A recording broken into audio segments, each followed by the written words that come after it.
we have here is a little bitty girl. I don't even think she weighs 100 pounds.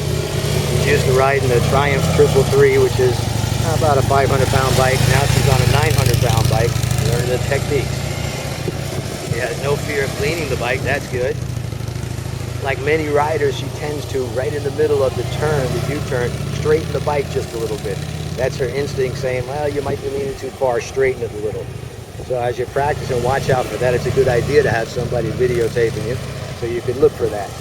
Just for a split second, she straightened that wheel just a tiny bit, and that made her turn go a little bit wide. But she's getting the hang of it. She's got on a fear level of 1 to 10, she's probably only about maybe a 6, which is a good thing, because the higher your fear level, the longer it's going to take. Doesn't mean you can never learn it, it's just going to take a little bit longer.